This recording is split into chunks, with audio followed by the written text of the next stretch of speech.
Grand Matin Sud Radio, 7h-9h, Benjamin Glaise. Il est 7h54, ensemble jusqu'à 8h. On débat avec vous au standard au 0826 300 300. On commence avec Olivier de Beaucaire. Bonjour Olivier. Bonjour Benjamin. Et bienvenue sur Sud Radio. Bah ouais, c'est un plaisir, c'est un plaisir. J'arrive à vous avoir au téléphone, c'est bien. Abonné ou pas au YouTube de Sud Radio? Ah bah voilà. Vous faites partie du million d'abonnés YouTube Sud Radio, Olivier. Je vais être au début des millions. C'est l'occasion en tout cas de vous féliciter et de vous remercier. Bon, Olivier voulait revenir sur ces prisons de haute sécurité pour accueillir les 200 plus gros narcotrafiquants et même, alors on parle maintenant des islamistes terroristes. C'est une bonne nouvelle ça, qu'on puisse mettre en place ces prisons. Mais ça a tardé, quoi. Ça a tardé. Je comprends pas pourquoi ça n'a pas été fait avant. Les prisons. Alors, moi, j'ai des membres de ma famille qui travaillent dans les prisons. Oui, d'accord. Je suis pas d'accord avec eux. Donc, la prison maintenant, c'est pas une punition, c'est juste une privation de liberté. C'est-à-dire, ils ont tout dans les prisons. Mais ils sont juste privés de liberté, ils peuvent pas se promener, sortir. Alors déjà là, je suis pas d'accord parce qu'on n'enlève pas le goût d'y retourner en prison. Alors que ça soit les petits délinquants ou les gros, c'est surtout les petits délinquants parce qu'après ils deviennent de plus en plus gros. Donc après, ça va peut-être changer en l'occurrence puisque on sera pas sous le même régime de détention. Vous l'avez entendu, ça sera. Non, mais ils auront tout quand même. Ils ont les salles de sport, ils ont les bibliothèques, ils ont vraiment tout. Il n'y a pas c'est pas une punition, c'est juste une privation de liberté. Alors privation de liberté, c'est déjà quelque chose. Mais oui, je comprends tout à fait ce que vous voulez dire, Olivier. Ils avaient tout, donc ils étaient même pas privés de liberté. Ils continuaient leur petit trafic et tout. Moi, j'ai pas compris pourquoi on n'a pas mis des brouilleurs de téléphone, alors que ça existe. Là, ça sera le cas. Sur les bateaux, ça existe partout. Ouais. Mettre des filets de pêche au-dessus des prisons pour pas envoyer les drones, tout. Il y a plein de solutions. Et je trouve qu'on met beaucoup de temps à les appliquer, les solutions. Alors je me demande si c'est pas une histoire politique pour se faire redorer le blason ou pourquoi elles font pas avant. Pour vous, c'est que de l'affichage de la part de Gérald Darmanin, quoi. Non, mais il aurait dû le faire avant. Je comprends pas. Vous savez, la prison d'Arles, il y avait la bande Abadère, on n'a jamais entendu parler, c'était assez sécurisé jusqu'au jour où Colonna s'est fait tuer. Il y a eu des tentatives d'évasion sans arrêt. À un moment donné, on met pas les moyens qu'il faut. Mais vous avez vu, Olivier, combien de temps il faut pour construire une prison aussi? Et pour avoir l'accord aussi Oui, non, c'est l'accord. Surtout des communes non, ça va vite. Et des riverains.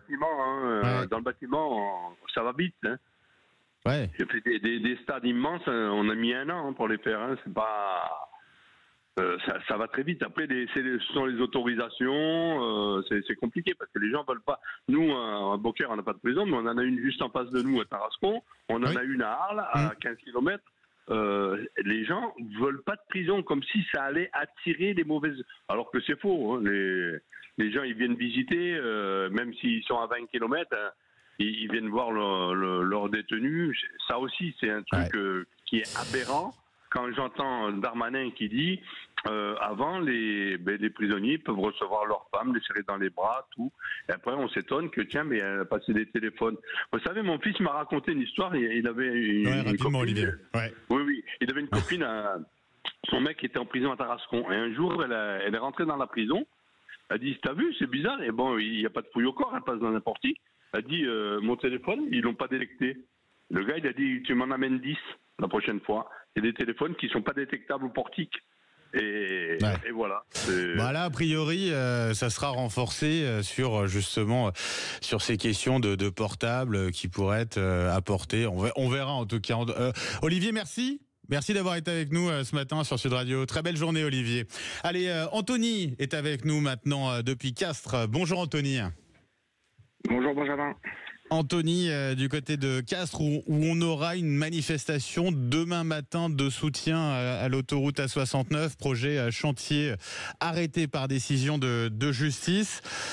Vous-même, vous avez un avis sur cette autoroute A69, dites-nous.